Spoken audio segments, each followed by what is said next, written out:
that are highly relevant and highly material to our production of evidence in furtherance of a third-party culpability defense to which Ms. Reed is richly entitled.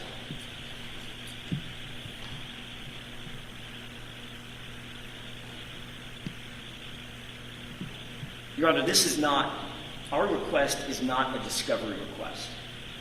Our request is an evidentiary request. That's very different.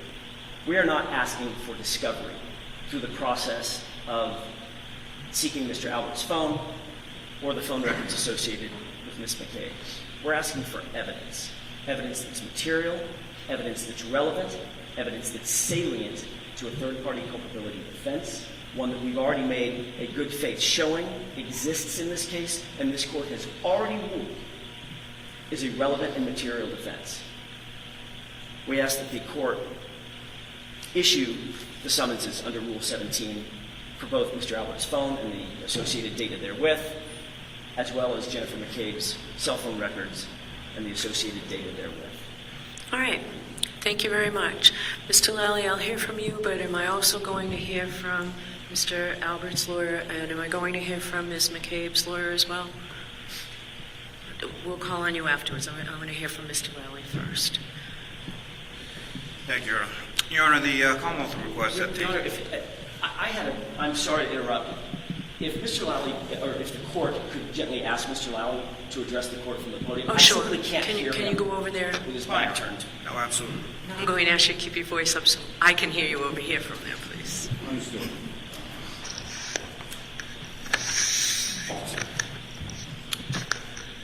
So, Your Honor, the Commonwealth requests that the defendant's Rule 17 motion be denied. This isn't a situation where the Commonwealth is afraid of evidence being produced or desperately afraid, as I believe as it was just characterized.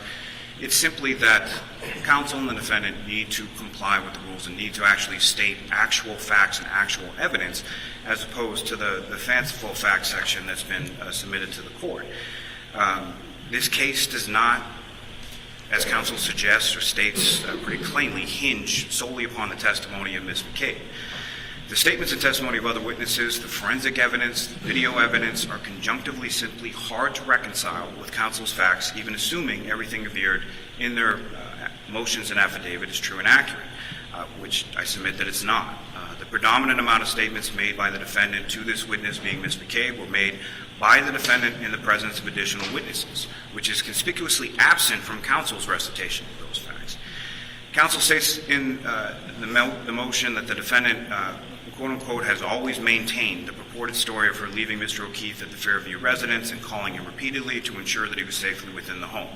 The defendant, over the course of the investigation, said a lot of things to a lot of people. She talked to a lot of civilians. She talked to a number of troopers involved in the investigation. This story was never presented, not once. She did present varying accounts to varying people as far as when she last saw Mr. O'Keefe, what happened with Mr. O'Keefe the last time that she saw him, but never this particular version of events. The defendant seems to suggest that the body of Mr. O'Keefe was discovered that morning by the defendant and Ms. McCabe. However, Ms. Roberts was present with him at this time as well, but remains absent from counsel's recitation of the facts. Counsel further states that Ms. McCabe, quote-unquote, inserted herself into the defendant's search that morning for Mr. O'Keefe. However, it was the defendant that awoke the victim's niece at approximately 4:30 in the morning, had the niece repeatedly call and text Mr. O'Keefe, and then asked for or instructed the niece to call Ms. McCabe at 4:53 in the morning. So this suggestion that Ms. McCabe is up all night pacing around her bedroom, or that she's shockingly awake at 4:53 in the morning and answers this call from the defendant. She answers the call from the victim's niece, and then the victim's niece, at the instruction of the defendant, puts the defendant on the phone. And that is how this search, or how this issue begins. The defendant initially tells Ms. McCabe that she last saw the victim at the waterfall. When she's then subsequently informed by Ms. McCabe that she had seen, being Ms. McCabe, had seen Mr. O'Keefe and the defendant leaving the waterfall together, and further seen the defendant's vehicle in front of the residence on Fairview, the defendant then indicates that she left Mr. O'Keefe on Fairview after they had gotten into an argument. these aren't just statements that Ms. McCabe testified to. These are statements that the niece overheard while Ms. Reed was talking to Ms. McCabe on the phone. She provided an interview, a sane interview, due to her age, and indicated and corroborated those statements Ms. McCabe attributed to the defendant. The delay that counsel aveers in the motion that Ms. McCabe caused in Ms. Reed's frantic search or trying to get to the residence on Fairview, the evidence demonstrates from Mr. O'Keefe's ring video that the defendant left Mr. O'Keefe's driveway at approximately 5:08 in the morning from the ring camera. She does not arrive for approximately half an hour later at Ms. McCabe's home.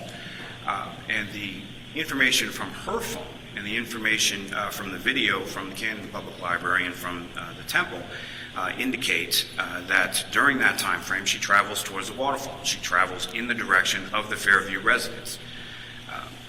So any delay that was caused in her getting to that residence with Ms. McCabe and Ms. Roberts was her own doing and not that of Ms. McCabe. Now, the defendant also states that Ms. McCabe stated to Trooper Proctor that while they were searching for Mr. O'Keefe, the defendant repeatedly asked, "Could I have hit him? Did I hit him?" The defendant also repeated these statements when the body of the victim was discovered, as reflected in the testimony of Ms. McCabe. It's also reflected in the testimony of Ms. Roberts. It's also reflected in the testimony of the first responders, paramedic who was standing directly next to the defendant when she said these things in response to the paramedic's questions. The further statements that Ms. McCabe attributes to the defendant while they're driving around were also corroborated by Ms. Roberts because Ms. Roberts is on the phone with them on a Bluetooth while Ms. Roberts is driving her vehicle and Ms. McCabe is driving Ms. Reed's vehicle from Ms. McCabe's house back to Mr. O'Keefe's house. So all of these statements that Ms. McCabe has purported to have created are corroborated by other witnesses, by video, and by forensic evidence. The new revelations or the new evidence that counsel aveers was withheld from the defense that Mr. Green has apparently uncovered is specious at best. It's from the affidavits or the reports that were subsequently done by Trooper Garino and an independent forensic experts that our office hired in regard to this, whose qualifications are contained within the attachment that I filed with the court, approximately a 21-page resume that she has in this particular field. She teaches in this field, she writes in this field, and she comes to the same conclusion that Trooper Garino does, that those Google searches that are attributed by Mr. Green as happening at 2:27 and 40 seconds in the morning did not occur at that time. They were a result of the file being parsed from a write-ahead log or a wall file. The analogy that I would make as far as Mr. Green's analysis of the phone is very similar to counsel's recitation of the facts. It shows you one thing, but neglects to put it in the context of the rest of the facts. Neglects to put it in the context of the remainder of the evidence. And what Mr. Green does is, yes, there is an indication in the phone that there was a search at 2:27 and 40 seconds in the morning.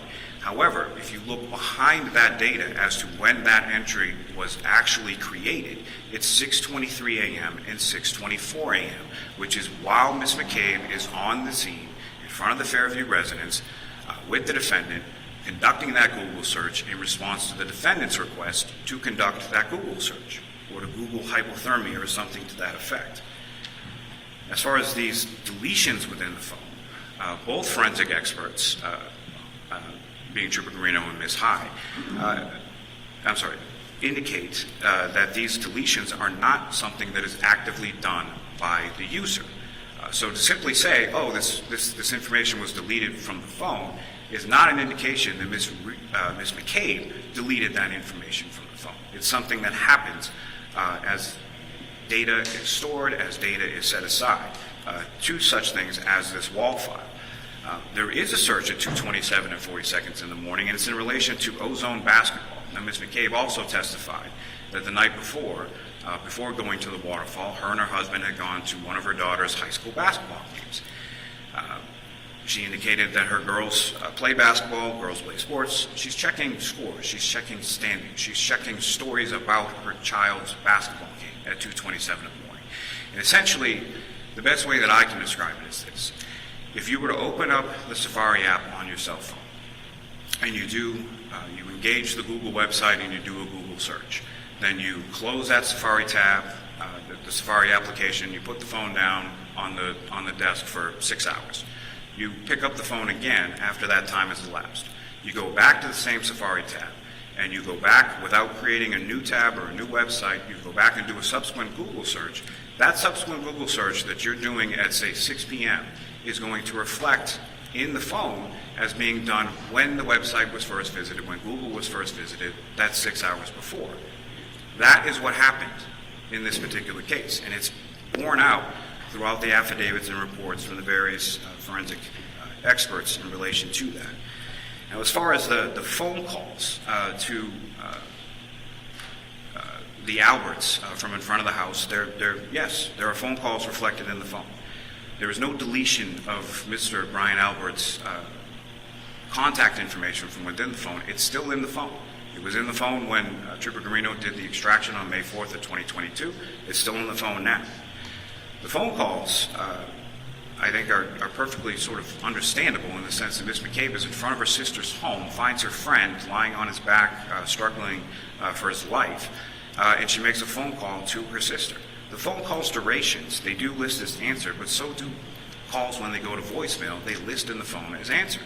And the duration of the calls, I think, is telling, in that the first call at 6:07 and 42 seconds lasts for a duration of 9 seconds.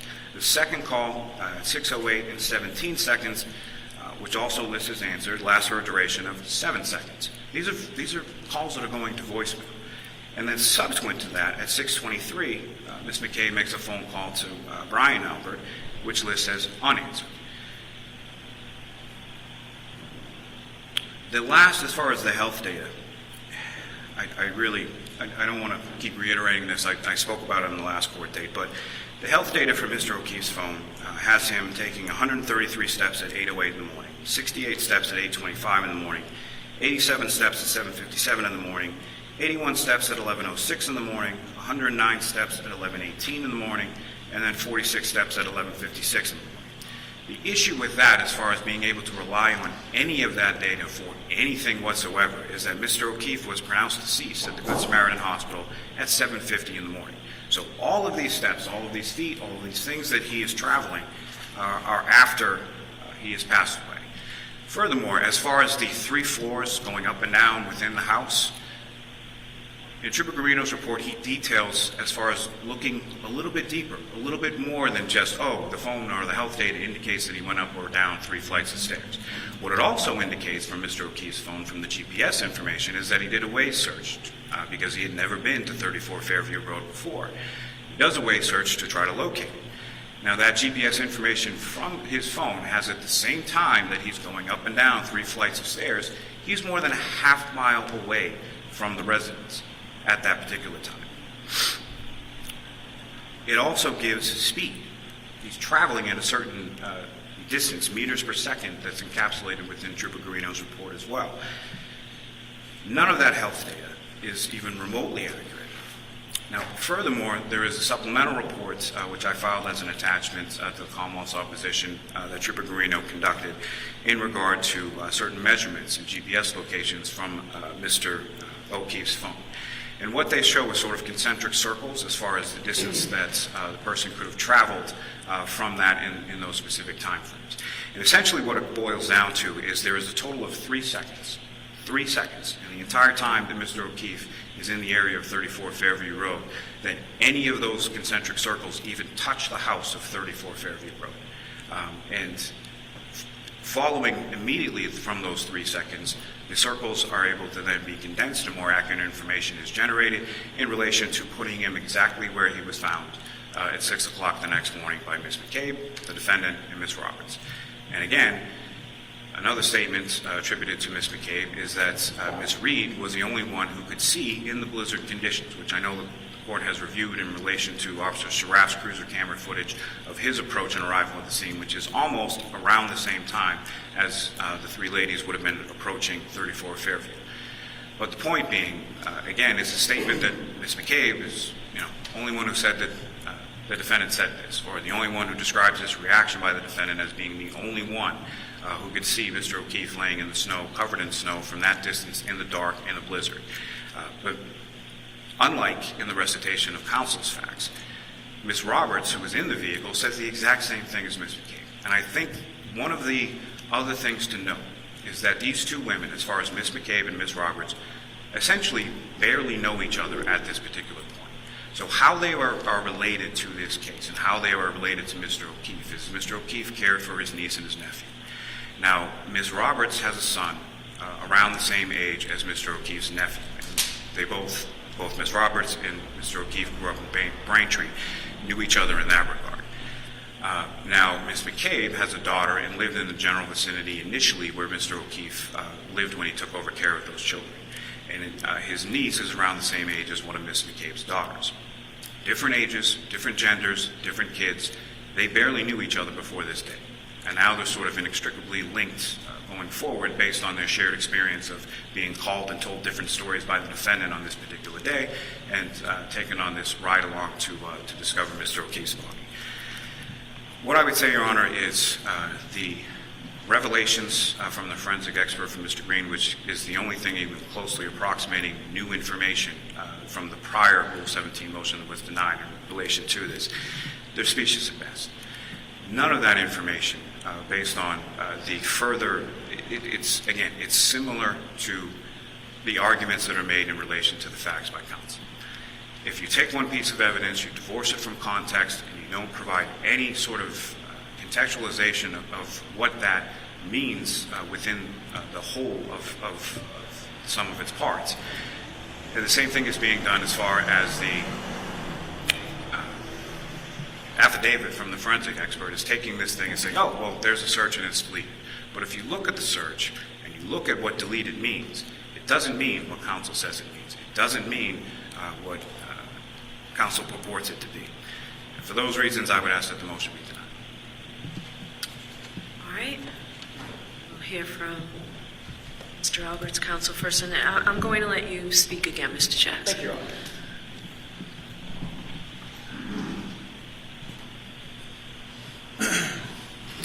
So you've heard for 40-something minutes different recitations of facts. I want to focus for a moment for the Rule 17 just on my client and the allegations that the defense has made.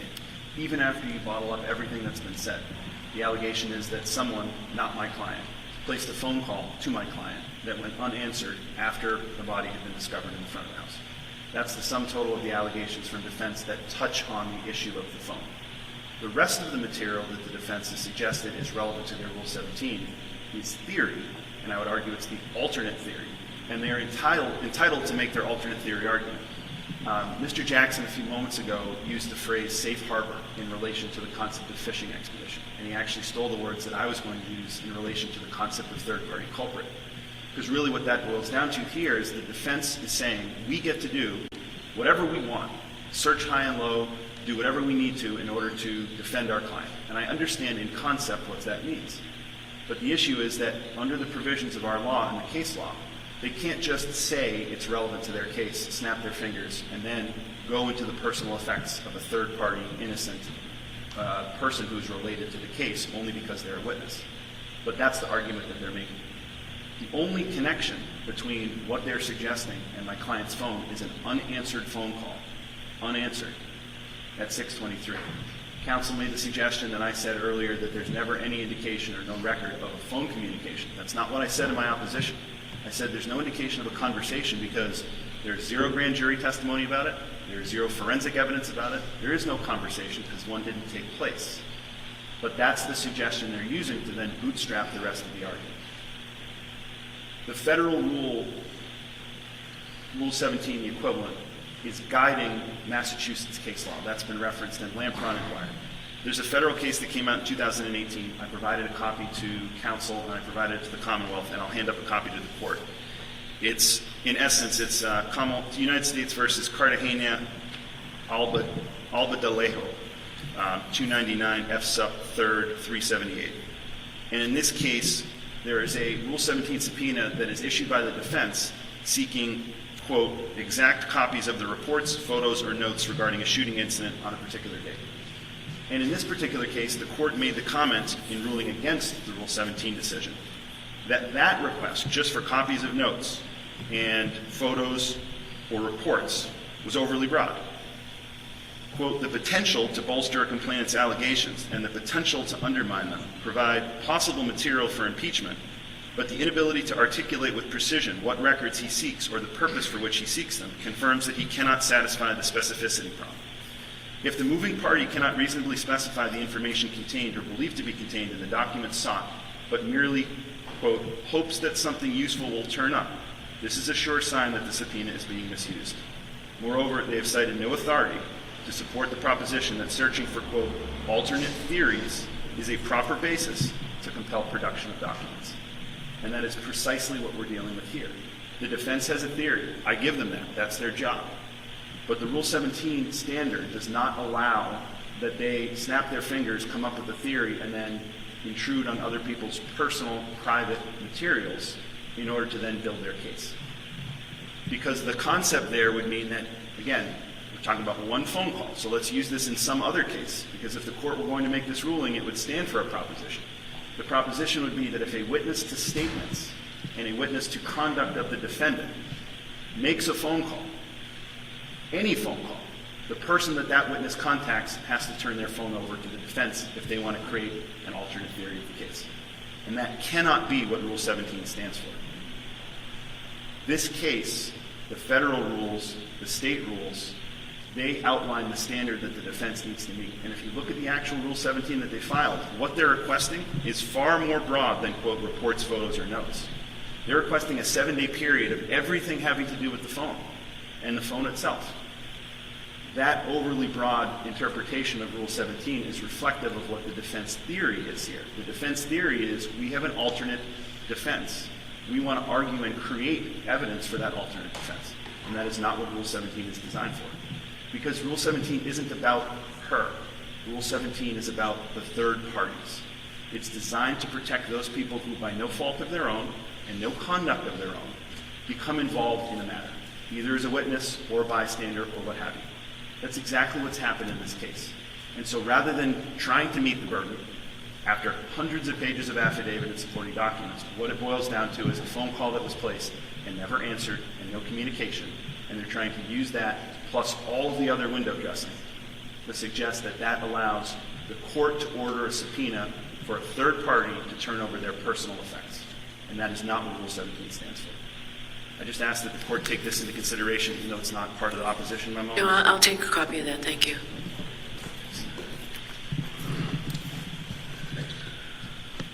Thanks, Jen. All right, Mr. Jackson, I'll let you respond. After that, Mr. Reddington, if there's anything you want to say, I'll let you say it. You know, I did that in the case of my right-hand system, and I had further course discretion on this portion of the vote, because it is the right to All right, thank you very much. All right, Mr. Jackson, so go ahead and I'll hear you. Thank you, Your Honor. With regard to the Commonwealth's argument, taking those in order, to reuse the same word that's been used and probably beaten to a pulp today, talk about a regurgitation of the same tired, factually incorrect theory. That's exactly what you heard today, was exactly what Mr. Lally has been reciting. He literally read it from a paper that he's clearly had for some time. It's the exact recitation of the same facts that he's used over and over and over, and they are factually incorrect. He indicates none of the facts that we've cited in our moving papers are supported by any evidence. That's absolutely incorrect. That's absolutely incorrect. For instance, Jennifer McCabe.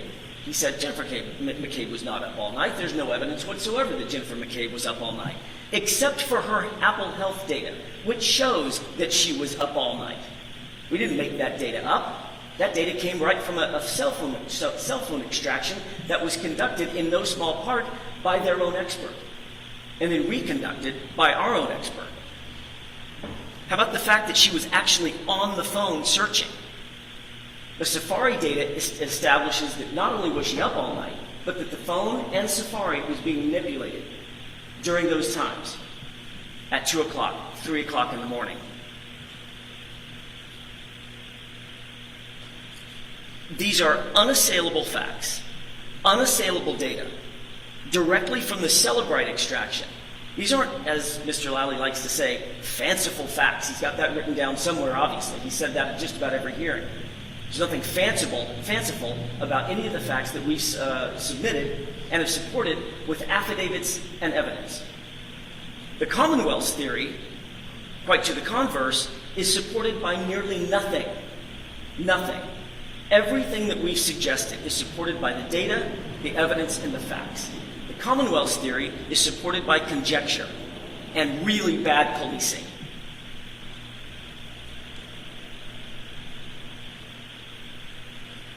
Almost unbelievably and very troubling as an officer of the court, Mr. Lally provides a brand spanking new expert yesterday. We didn't have any of the information concerning this new expert. Quite frankly, I haven't even committed her name to memory yet. I don't even know it. It's Jessica Hyde, H-Y-D-E. First time I've ever heard of Jessica Hyde was yesterday while I was on the plane on my way here. That's when we received that information. And lo and behold, Mr. Lally springs that on us today and starts reciting her factual conclusions and opinions. That is wildly inappropriate, wildly unfair. We haven't had an opportunity to look at her report, to review it in detail, to have our expert compare his notes to her report. What I will tell you is that what Mr. Lally said about her report is not quite true. He didn't quite get that right either. What she actually said is why the timestamp is listing the time of 2:27 and 40 seconds in the morning is unknown. Her words, not my words. That's what she said about the timestamp. That her conclusion is that the reason for the definitive timestamp is unknown to her. Well, we know why it is, because we've had more time to distill it. There's something, and I'll take this opportunity since Mr. Lally brought it up and tried to explain what his theory, an incorrect theory of the timestamp is. I'll take a minute to explain what the actual true facts are. An Apple iPhone has a clock in it. It actually has two internal clocks. One of those internal clocks is run by a program known as Apple COCOA chord time. The Apple Cocoa core time is the number of seconds from January 1st, 2001 until right now. So for instance, if I open my phone, which I just did, Apple Cocoa core timestamp just noted the exact moment that I just opened my phone. And it's noted from January 1st, 2001. Right now, actually in 2022, in January of 2022, those numbers of seconds was around 665 million. About 665 million seconds had passed between January 1st at midnight, 2001, to January 29th, around midnight, around 2:27 in the morning, on January 29th, 2022. Why is that important? Because their expert, Mr. Guarino, indicated, you can't rely on the timestamp of how long to die in cold, because that's at the exact same time as the Ozark basketball webpage was brought up. So something must have gone wrong. I don't really know what it was, but it must have been something. Well, what we would do, had we had an opportunity to cross-examine Mr. Guarino, is perhaps explain to him that which he doesn't know, which is the following. More than one web page can be up and open on a cell phone at any given time. The court knows this. Everybody who owns a cell phone knows this. You can have multiple pages open. One page is sitting on top of the other, and then there are multiple pages behind it. All those pages are still open and potentially running in the program, in the iPhone. The 2:27 how long to die in cold search was nanoseconds, milliseconds, before the Ozark basketball search page came up. How did Apple Cocoa core time relate those two events, those two artifacts on the phone? It happened like this. At some point, she searched, used her thumbs. The Apple iPhone doesn't coordinate the timestamp for when she's using her thumbs. People type faster, people type slower. It coordinates when someone exits out of a search. In other words, when you close that web page. She obviously Google searched how long to die in cold. We know that because we found the search. The deletion was not the deletion of the search, it was the deletion of the page. And as soon as that page was deleted, the other page behind it, Ozark Basketball, was immediately populated. And when I say immediately, not at the same time, nanoseconds behind it. We actually have the nanoseconds. It's 5 digits beyond the decimal point. We know exactly how that happened and why it happened. And Rick Green, our expert, has verified that, not through 1, not through 2, but 5 different tools, establishing exactly how long that it took for the Ozark page to populate behind the how long to die in cold page once Jennifer McCabe exited out of that page, if that makes sense. So we know that she was Googling how long to die in cold at minimum, 3 hours before John O'Keefe's body was ever found. This is not some anomaly. It's not a question. It's not, as their new expert says, unknown why the Google search took place or the timestamp is what it is at 2:27:40. We actually know. Rick Green knows. His colleagues know. And the scientific community knows.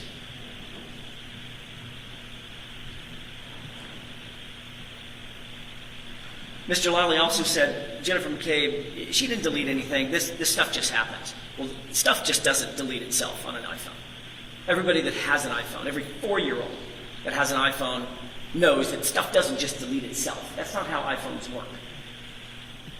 Everything that was deleted was concentrated into a time period. It was concentrated on or around January 29th, 2022, at or around 6 a.m., 7 a.m., 8 a.m., throughout the day on the 29th, and up until she turned that phone in on February 2nd, 4 days later. Those deletions weren't coincidental. They were done by her. 18 separate calls were deleted. There were 7, by the way, and I will address counsel's statements about Brian Albert and his phone in just a second, but it dovetails into what I'm saying right now. In terms of the conversations that counsel talks about, what he said was there was no conversation between Brian Albert and Jen McCabe on the 28th or the 29th. He's just wrong about that. Just ignoring the facts. There were 7 phone calls. One of them, at 6:24 a.m., was unanswered. The other 6 were all answered. And there were conversations. They were, in some cases, not just seconds, but minutes long. So there is evidence that McCabe and Albert were communicating back and forth to one another. That's why it's important that we verify what those communications were and how long they took and what other communications might exist on Brian Albert's phone that weren't sanitized by Jennifer McCabe before she turned her phone into the authorities.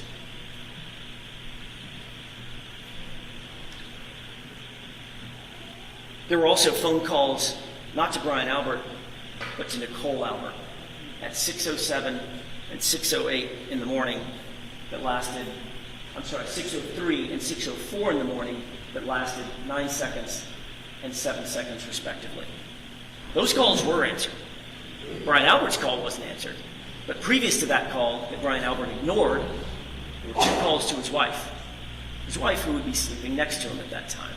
Now 9 seconds and 7 seconds isn't very long. It's not long enough to say, oh my God, you guys get up, hurry out here. We just found John O'Keefe's body in your front lawn. It's not long enough to say that and to have a conversation about that, but it is long enough to say something like, listen, we're here. Don't come outside. It is long enough for that. And in fact, as we know, Nicole Albert and Brian Albert, a sworn police officer, never came outdoors, even though the entire world of law enforcement and medical personnel and first responders were responding to his front yard where a dead body was. Never ever came outside. Interesting. Mr. Lally talks about the 80 steps. He said this at the last hearing, and he said it again, he reiterated it again at this hearing, in terms of John O'Keefe's Apple Health data, trying to throw sort of this murky explanation into the mix that the steps actually occurred after he was already pronounced dead.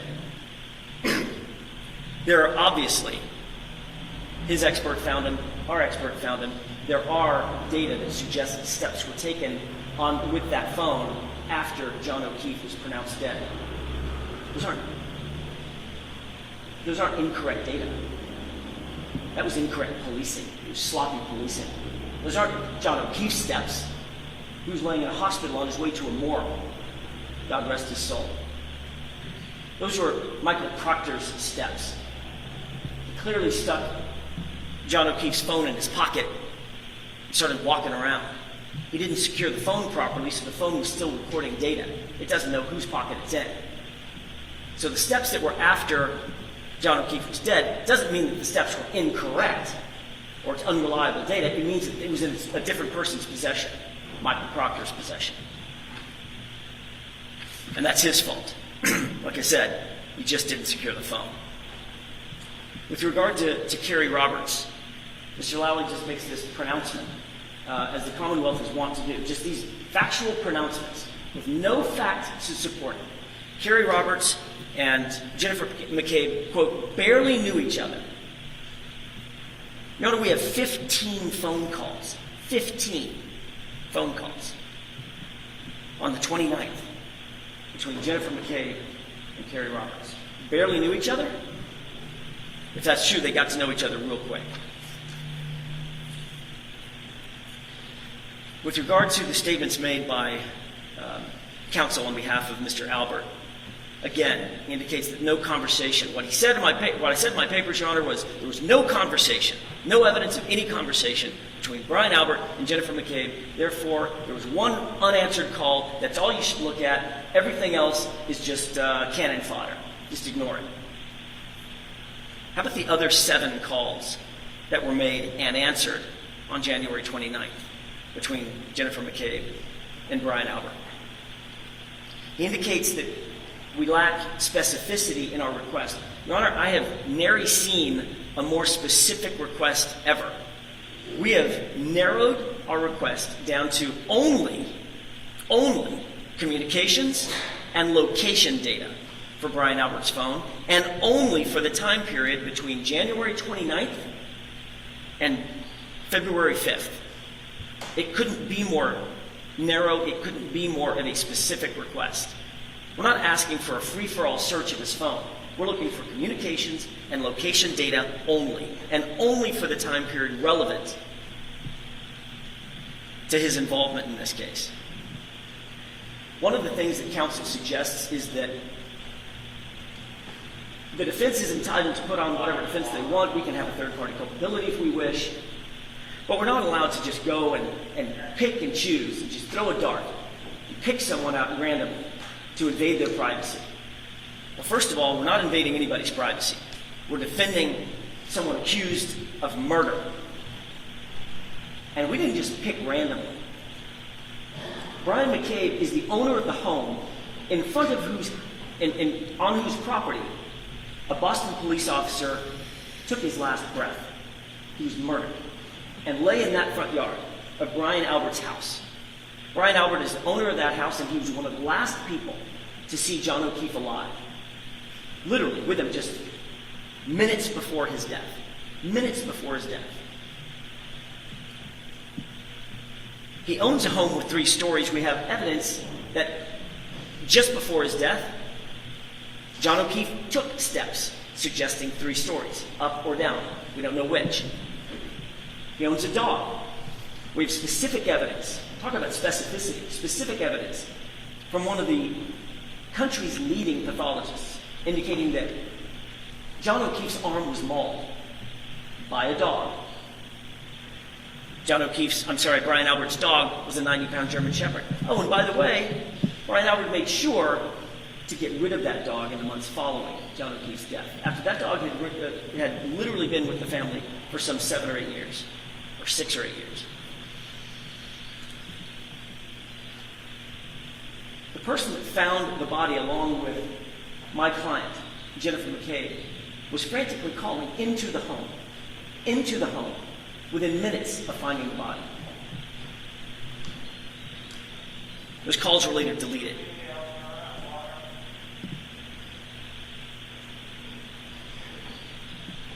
Brian Albert later sold the very house where this crime took place, distancing himself further from the crime scene.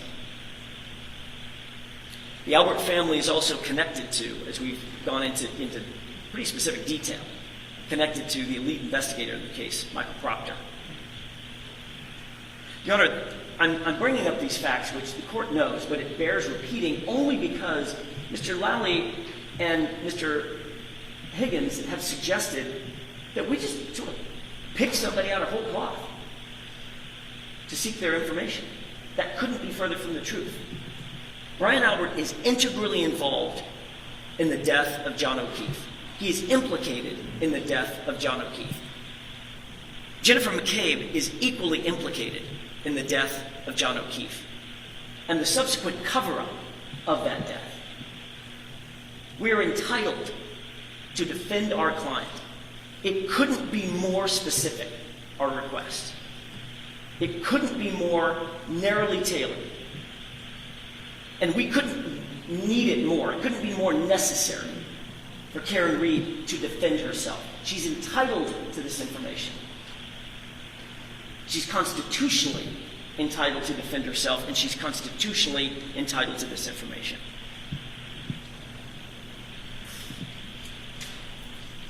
Your Honor, there's no question that we have sought to and have successfully narrowly tailored our request. To the court's satisfaction, we are not on a fishing expedition. We have sought very narrow data from Brian Albert's phone. We have sought very narrow data from Jennifer McCabe's cell phone records. We're entitled to that data. We're entitled to verify that which we know to be true. We can't just walk into court, Your Honor, at a trial and start spewing things that we think might be true. We know them to be true. We have to have evidence to back those statements up. You know for sure that the Commonwealth is going to say, if we don't get these data, where's the evidence, folks? I can see him standing in front of a jury right now. Where's the evidence? Sounds to me like the defense is on this fanciful journey, trying to convince you of facts that they can't prove. We need to prove it. We have the ability to prove these facts. And that's why we're asking for these products, these things, and these records. Okay. I'll submit. Thank you very much. Mr. Lally, any brief response? No, Your Honor. Mr. Henning, any brief response? All right. Thank you very much. Jim, I think we need a next date. We do. Something in July. We're going to file further motions. I'll take this under advisement. Do you want to have a pretrial hearing? Do you want to do a scheduling conference? Something in July. And it can be done by Zoom, Mr. Jackson? I'm sorry, Your Honor. It can be done by Zoom. I know I told you before, you don't need to always come out here. Good. Zoom. Thank you for that. May I have just a moment to consult Sure. my calendar?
If September's better for you, we can do that. I'd really like to do it in July. Okay, so let's do it.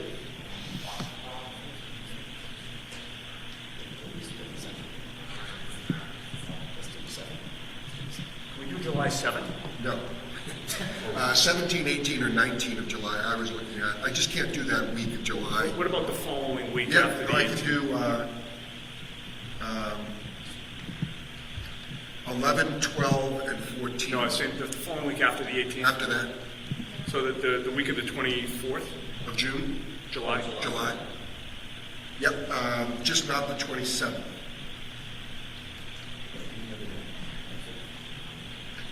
July 25? July 25? Is the Commonwealth available? That's fine. July 25. For what? Scheduling conference or Pre-trial hearing. pretrial hearing? Okay. Pretrial hearing, 7:25 and 2 p.m. All right, thank you very much. Thank you. Goodbye.